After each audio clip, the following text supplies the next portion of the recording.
Hello बच्चों, आज जो हम डिस्कस करने जा रहे हैं वर्क एनर्जी पावर का प्रॉब्लम से रिलेटेड सबसे इम्पॉर्टेंट कॉन्सेप्ट टाइप 1। देखिए, टाइप 1 में जो प्रॉब्लम हम डिस्कस करेंगे based on kinetic energy and momentum.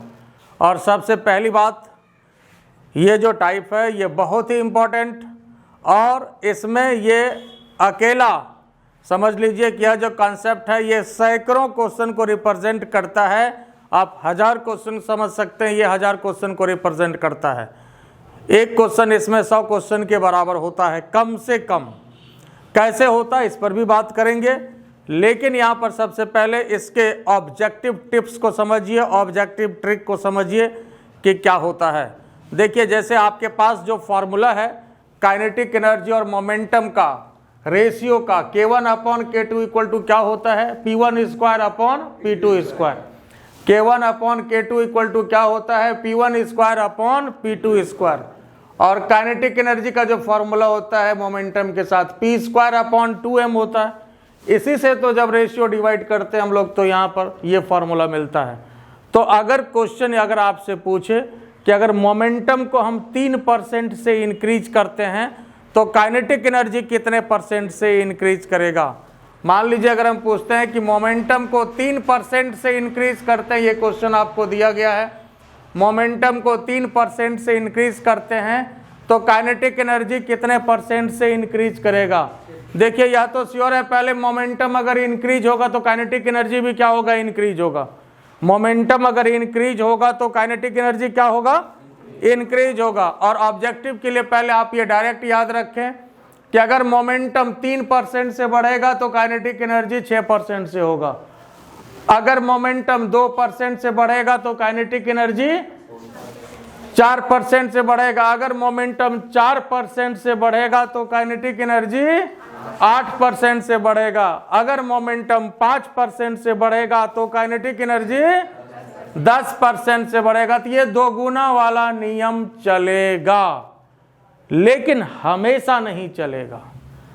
ये मैक्सिमम अप टू 10% तक आप इसको ले सकते हैं, दुगुना वाला नियम, ठीक है।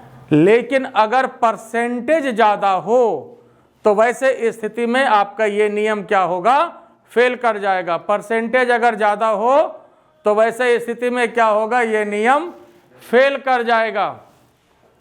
तो परसेंटेज अगर ज्यादा हो तो दोगुना वाला नियम काम नहीं करेगा, ठीक है। तब क्या होगा, पहले तो आप इसको डायरेक्ट याद रखें कि अगर 30% से बढ़ता है तो वैसे स्थिति में काइनेटिक एनर्जी 69% से बढ़ेगा। अगर मोमेंटम 30% से बढ़ता है तो काइनेटिक एनर्जी 69% से बढ़ेगा। अगर 40% से बढ़ता है तो ये 96% से बढ़ेगा।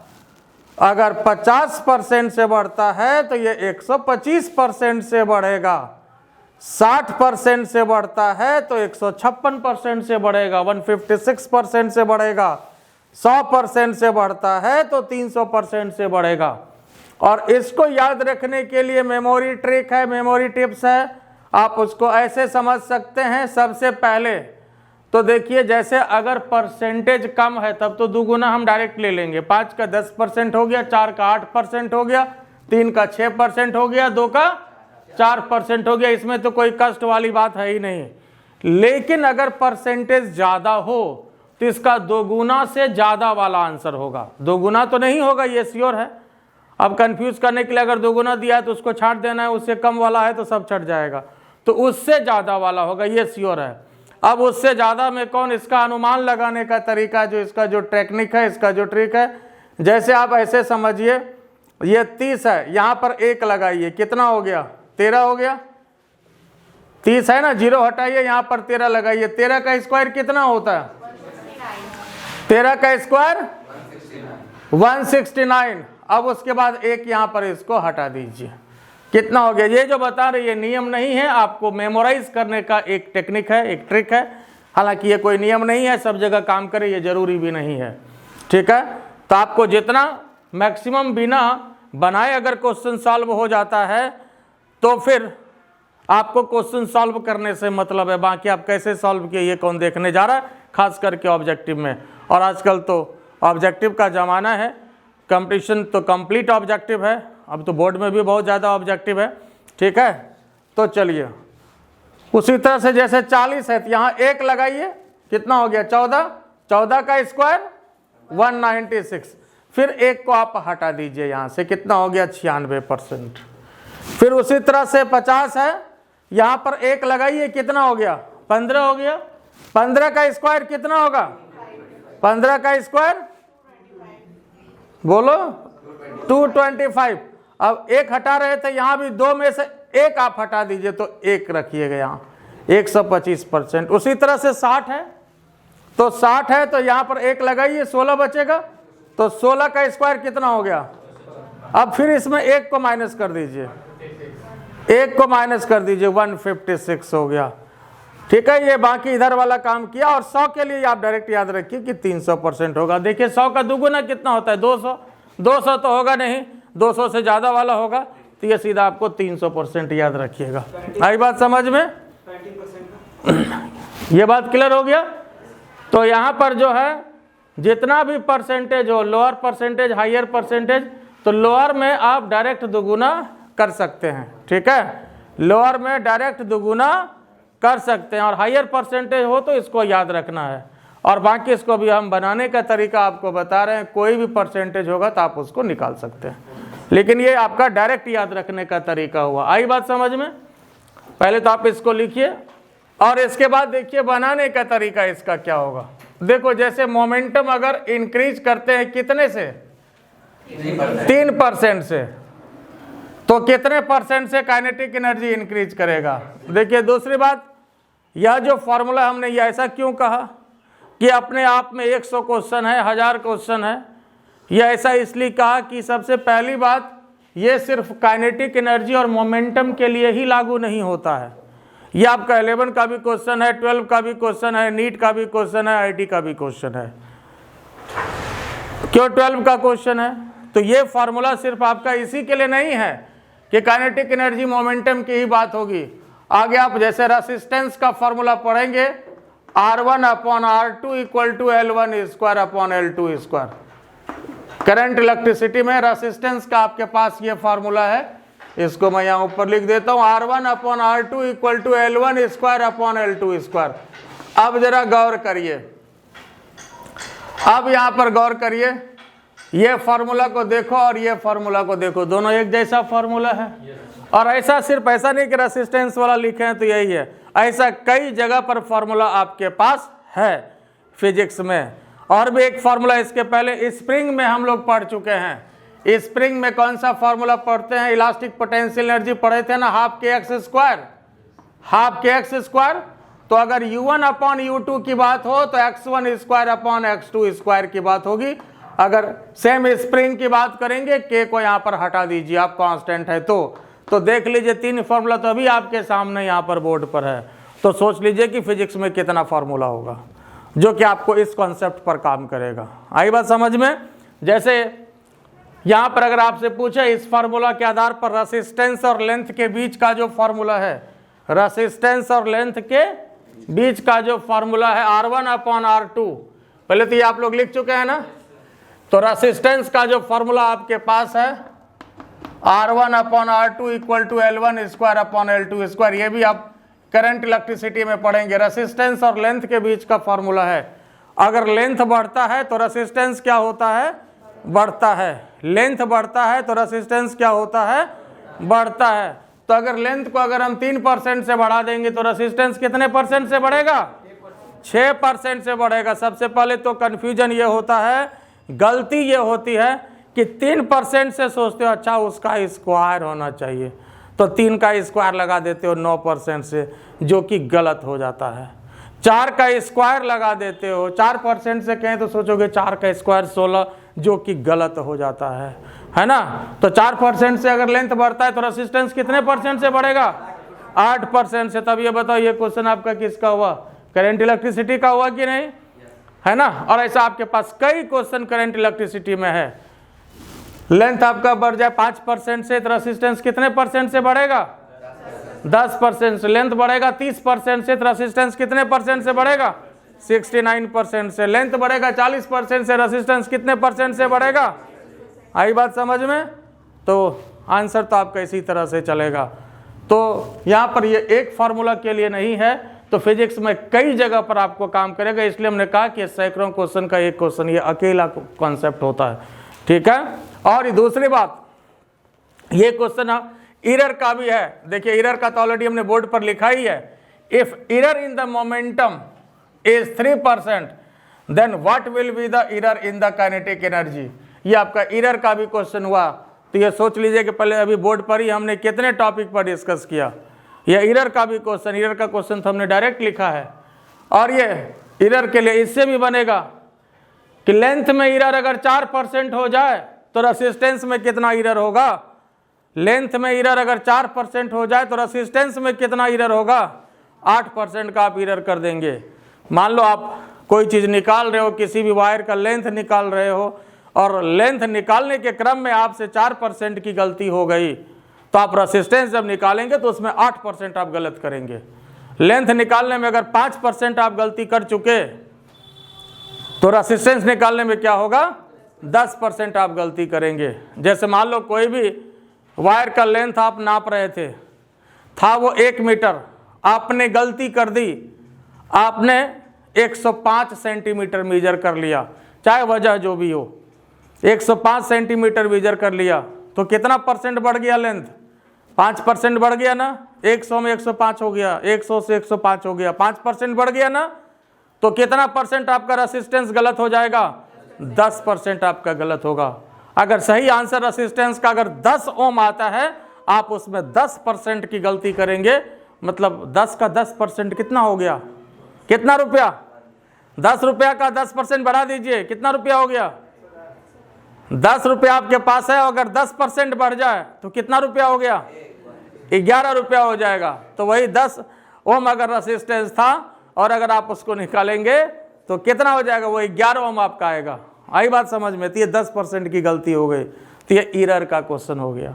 पहले तो आंसर निकालना सीख गए, और हर टॉपिक पर बात हो सकती है जहां पर कि इस तरह का फॉर्मूला लागू होगा।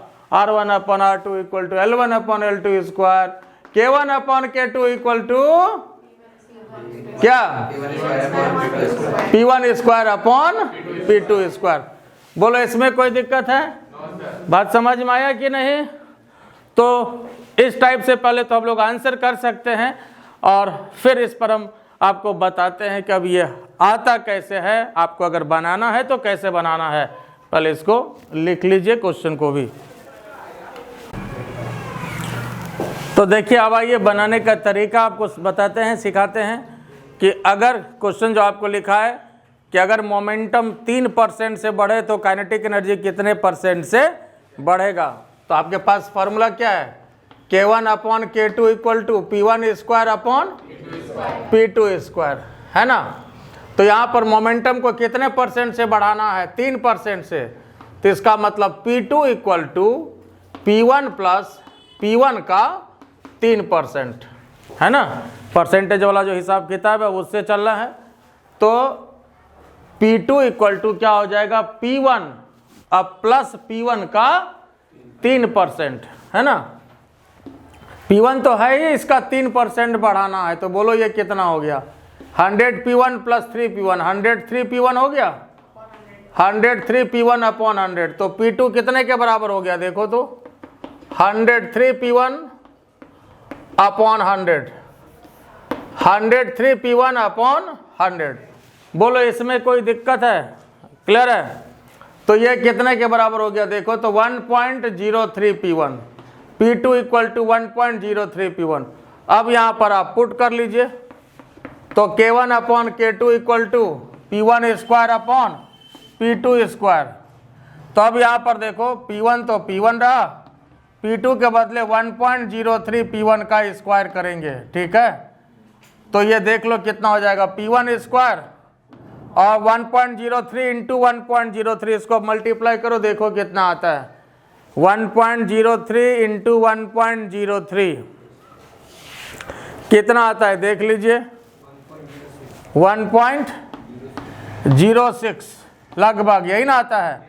बाकी P1 का स्क्वायर ये तो गया, तो K1 upon K2 equal to 1/1.06, यही ना आया।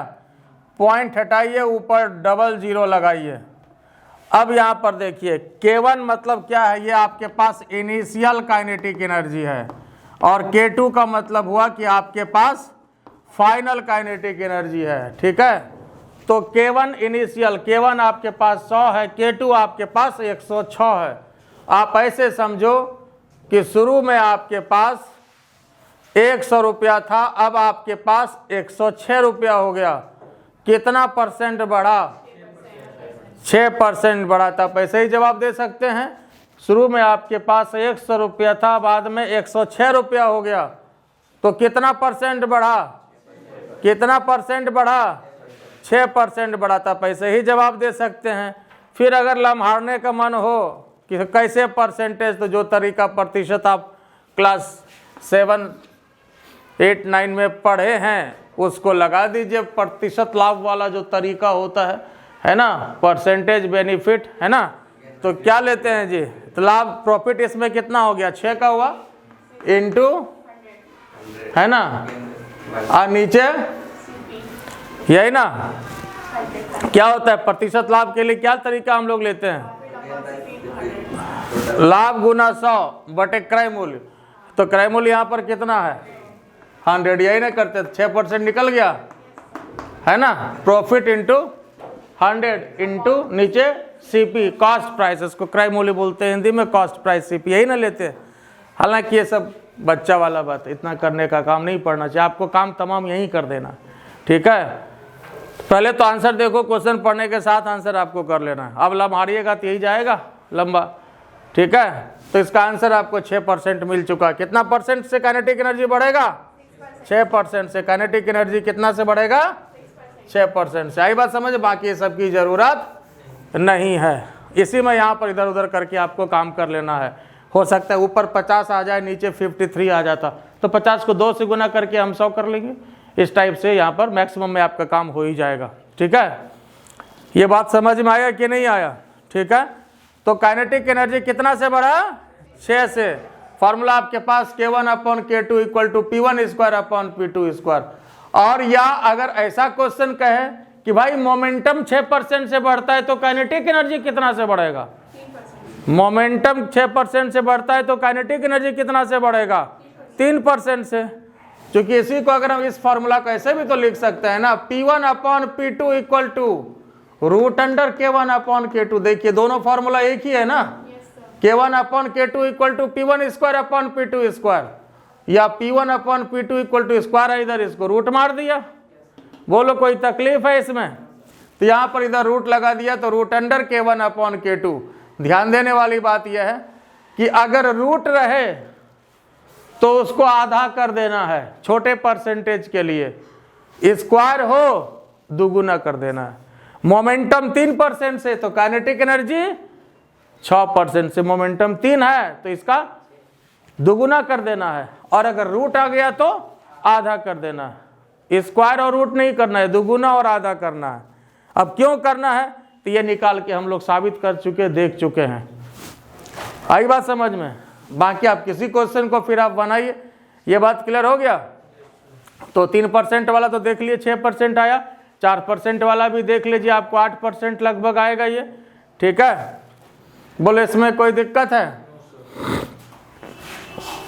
और इसी क्वेश्चन को देखिए, अगर आप चाहें, जैसे 4% के लिए हम यहाँ पर बात करते हैं, और थोड़ा सा हम तरीका भी चेंज करेंगे। अगर मोमेंटम बढ़े 4% से, तो काइनेटिक एनर्जी कितने से बढ़ेगा? काइनेटिक एनर्जी कितने से बढ़ेगा? मोमेंटम अगर 4 से बढ़े तो काइनेटिक एनर्जी, आंसर आपको पता है। लेकिन फिर देखिए तरीका क्या होगा, थोड़ा सा इसमें तरीका हम चेंज करेंगे। तो आपके पास P2 इक्वल टू क्या लेते हैं? P1 प्लस P1 का 4%, यही ना लेंगे।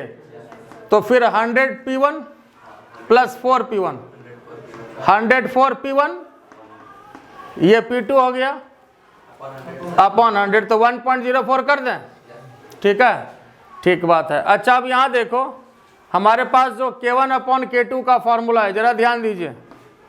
K1 अपॉन K2, क्या आपके पास फॉर्मूला है? P1 square upon P2 square. तो P2 के जगह पर कितना है? 1.04 P1 का होल स्क्वायर। इसको दो बार लिख सकते हैं, 1.04 P1 कर सकते हैं।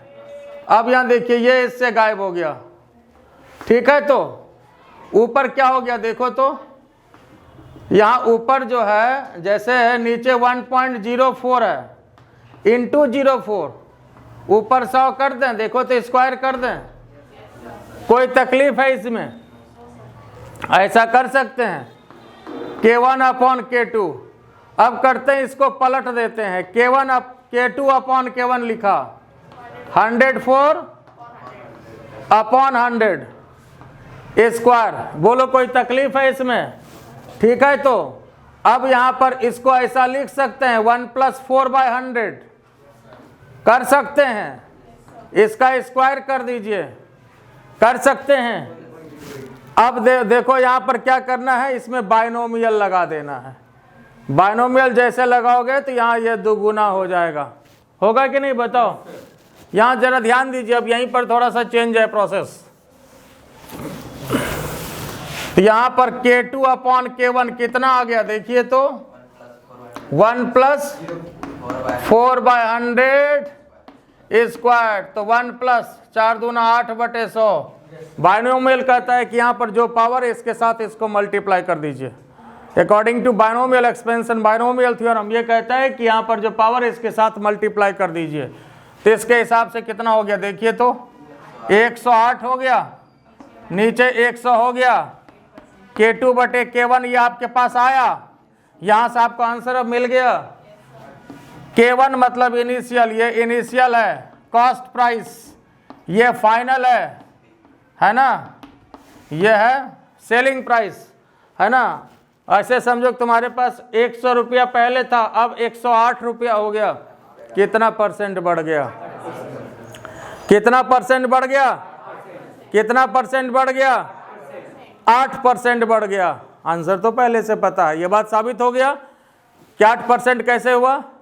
अब दूसरी बात, अब ये बताओ कि यहां पर जो है ये प्रोसेस आप लोगों को अच्छा लगा या इसके पहले वाला जो बताए थे वो अच्छा लगा? ये अच्छा लगा, ये अच्छा लगा? पक्का जोर से बोलो अच्छा लगा। तो ये अच्छा लगा, सही में अच्छा लगा? अच्छा तो लगा, ठीक बात है, लेकिन इसका एक ड्रॉबैक भी है। ये अच्छा है, इसमें कैलकुलेशन नहीं करना पड़ा, हाँ, लेकिन यहाँ पर एक ड्रॉबैक भी है, ये बाइनोमियल लग के आया है। और बाइनोमियल का ये डिमेरिट है कि ये टर्म बहुत छोटा हो तभी लगाना है। वो अच्छा नहीं लगा, तीता लगा, लेकिन वो काम हमेशा करेगा। और चाहे वो 30% हो, 20% हो, इसके पहले वाला 40% हो, सब में काम करेगा। आपको जो परसेंटेज लगाना, जो 20% के लिए देख लो, तुम 30% के लिए देख, जितना के लिए देखना है देखते जाइए, है ना। आई बात समझ में? बात क्लियर हुआ कि नहीं?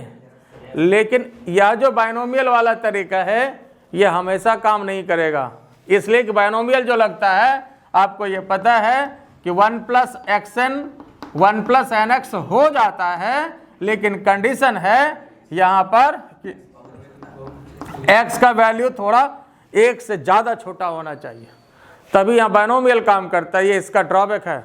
तो अच्छा तो लगता है, अच्छा चीज़ का ड्रॉबैक है ना। रसगुल्ला अच्छा लगता है, अच्छी बात है, लेकिन उसका ड्रॉबैक भी है। अगर शुगर है तो फिर परहेज करिए, है ना। बात समझ गए? तो इसका ड्रॉबैक भी है, लेकिन अगर आप समझदार हैं तो इस बात को आप देखिए, हाँ भाई इसमें लगा सकते हैं, तो इसमें कोई दिक्कत की बात नहीं है। समझदार हैं तो कोई दिक्कत वाली बात नहीं है। आप देख ले, अच्छा शुगर भी कभी कभार खा लिए तो कोई टेंशन वाली बात नहीं है। तो परसेंटेज कम है तो लगा दीजिए, लेकिन अगर ज़्यादा परसेंटेज में ये काम नहीं करेगा। लेकिन इसके पहले का जो था तरीका वो हर परसेंटेज के लिए काम करेगा, जिसके लिए आपको लगाना है लगा दीजिए। बोलो बात समझ में आया कि नहीं आया? ठीक है। फिर देखिए, जैसे इसी में ये इसी के लिए बात नहीं होगा, रेसिस्टेंस के लिए भी है। तो एक रेसिस्टेंस का हम क्वेश्चन ही लिख देते हैं, आपको काम वही होगा। If length of the wire increases through higher percentage के लिए ही कर देते हैं, कितना परसेंट के लिए करते हैं? 60%। अच्छा चलिए 60% के लिए कर देते हैं। Length of the wire increases through 60%, then from what percentage? What percentage?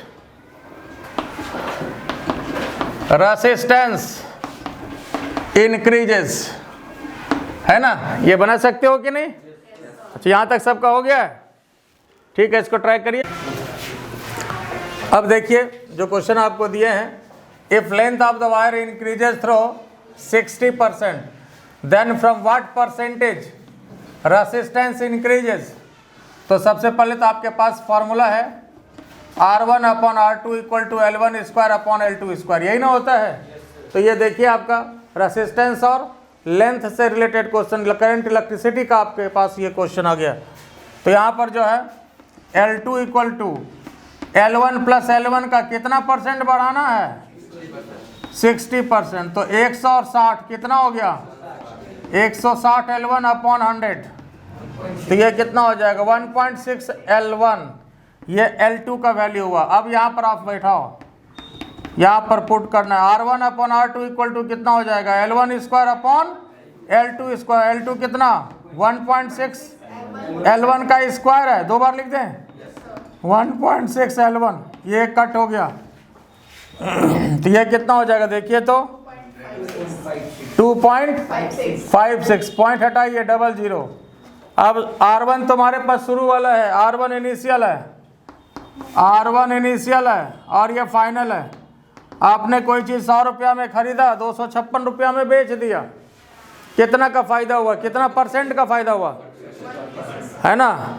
कितना परसेंट का फायदा हुआ? 100 रुपये में खरीदा, 156 रुपये में आपने 256 में बेच दिया, तो 156% का फायदा हुआ, 156% का फायदा हुआ, है ना? तो उसी तरह से शुरू में रेसिस्टेंस आपका 100 था, बाद में 256 हो गया, तो रेसिस्टेंस इंक्रीजेस थ्रू कितना से? Resistance increases through 156%। ये बात साबित हो गया कि नहीं? बोलो इसमें कोई दिक्कत है? ये क्लियर हो गया? फिर देखिए नेक्स्ट क्वेश्चन, इसमें 100% वाला। If momentum increases through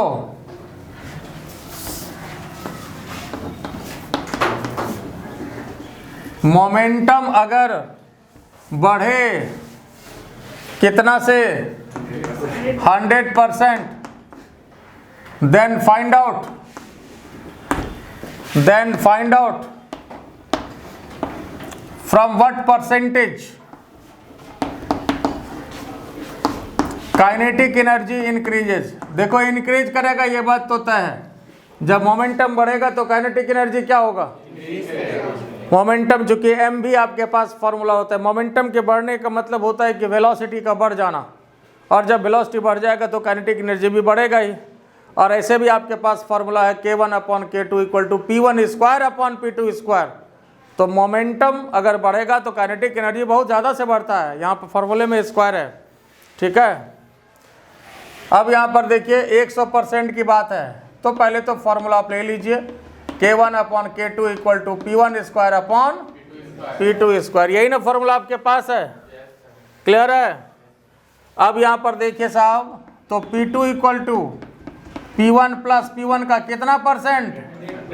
100%। तो 100 P1 और 100 P1 कितना हो गया जी?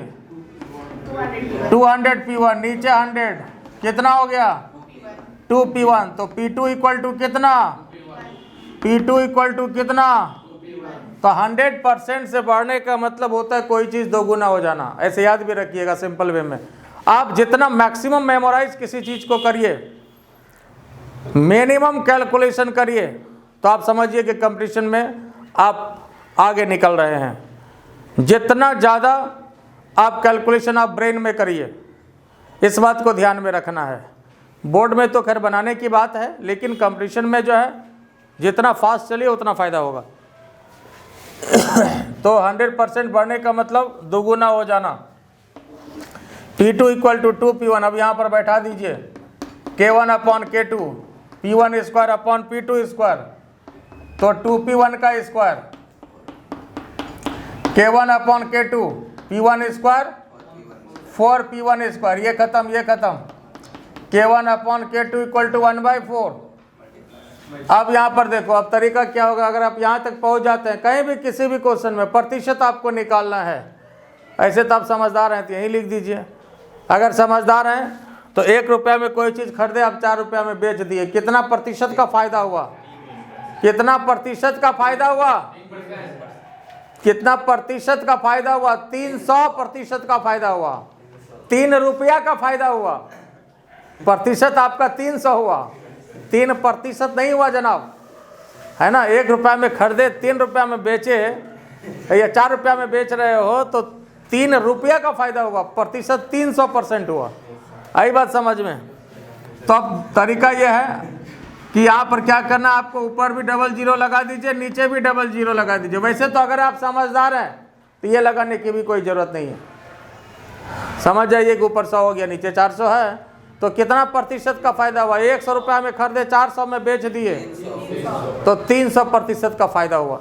ठीक है, आई बात समझ में। 100 में खरीदे 400 में बेच दिए तो kinetic energy increases through 300%।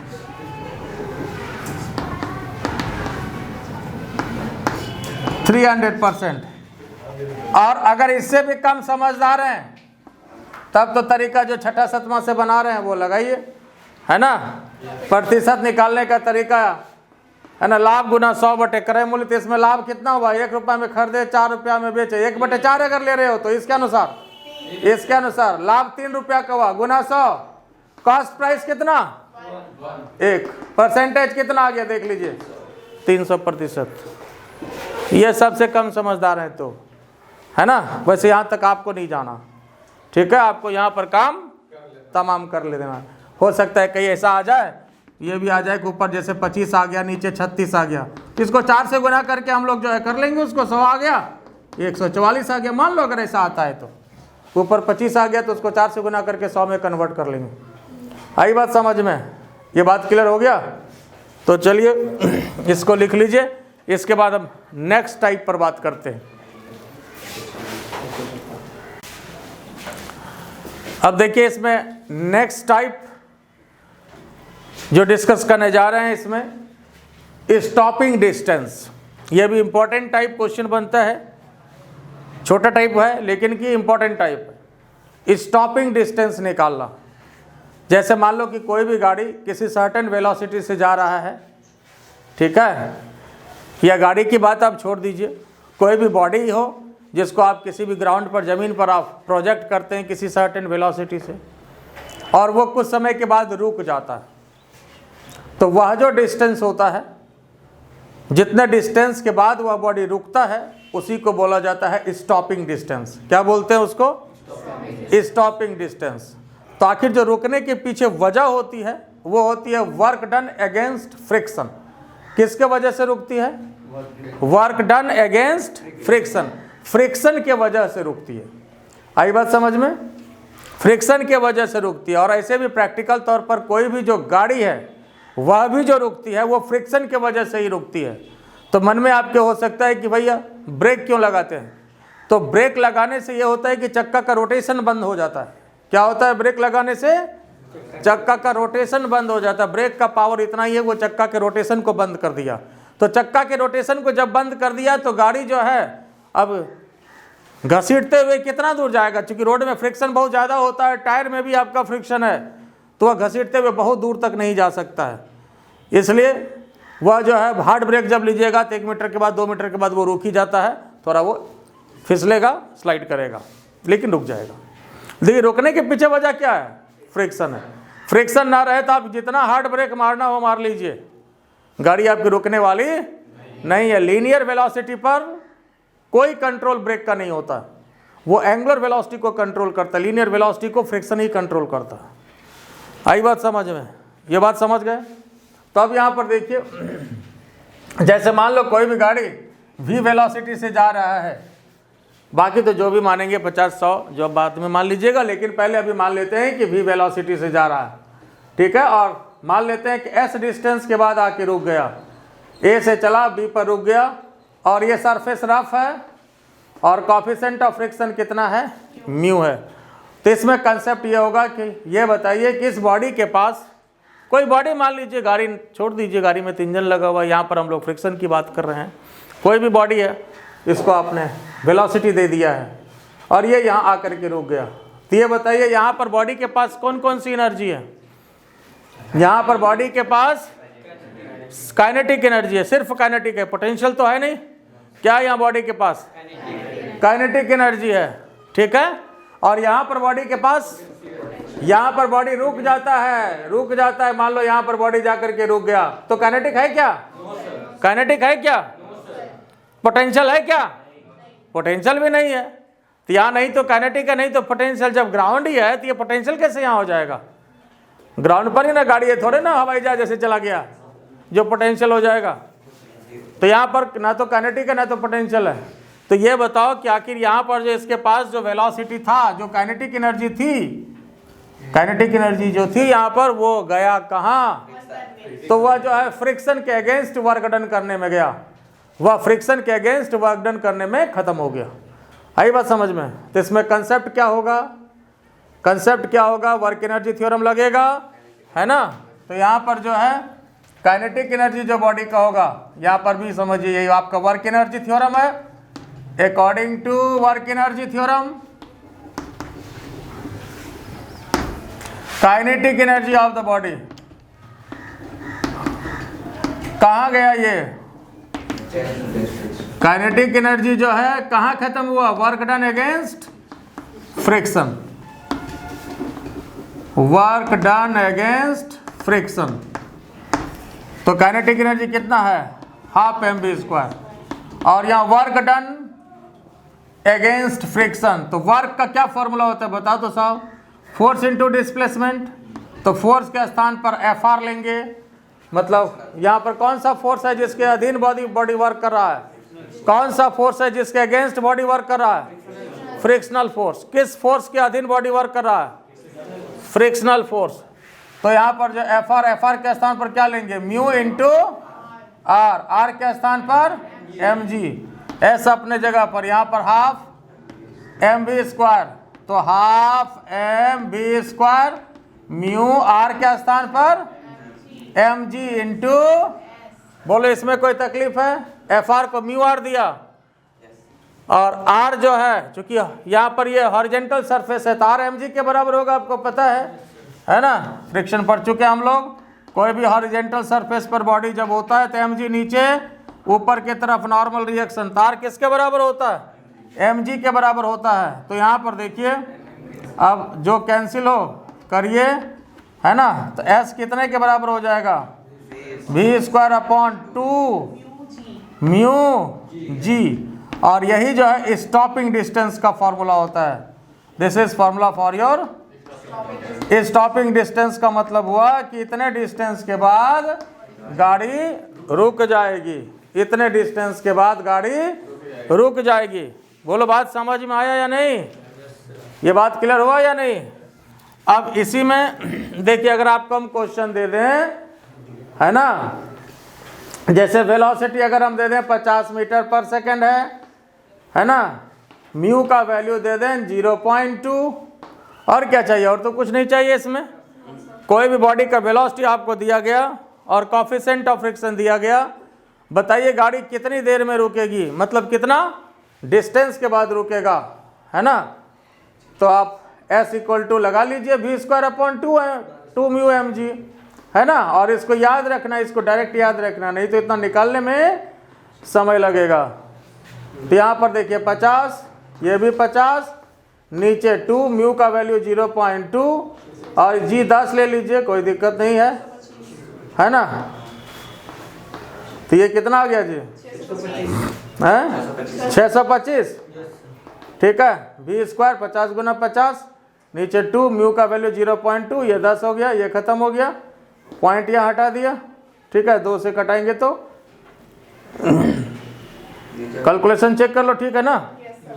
Mu का वैल्यू 0.2, एक बार ठीक से चेक कर लो, सही है ना।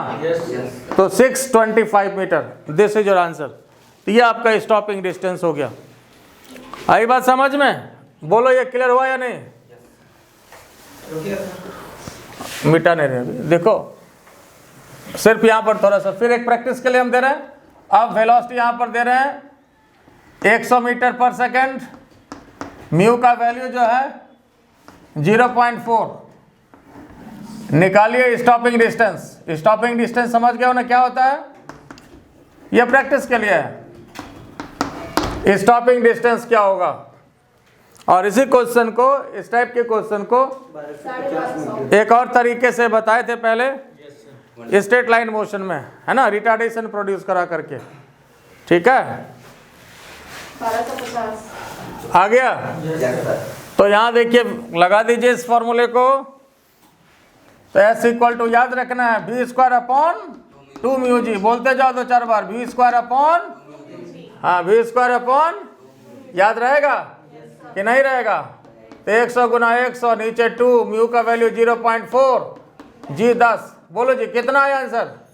1250 मीटर। तो इतना डिस्टेंस के बाद गाड़ी रुक जाएगा, 1250 मीटर के बाद गाड़ी रुक जाएगा। बोलो इसमें कोई दिक्कत है? ये समझ गए? तो इस तरह का क्वेश्चन हो जाएगा कि नहीं? और ये बहुत ज़्यादा पूछा जाता है, इवन आईटी में, नीट में इस टाइप का क्वेश्चन बहुत ज़्यादा पूछा जाता है। क्या डिस्टेंस होगा ये निकालिए, या स्टॉपिंग डिस्टेंस का वर्ड यूज कर देता है। ठीक है, तो ठीक है, चलिए आज इतना ही। नेक्स्ट डे में अगले टाइप पर डिस्कस करेंगे। ठीक है, और अगर क्लास अच्छा लगता हो तो क्या करना है? लाइक करना है, सब्सक्राइब करना है, शेयर करना है। Thank you.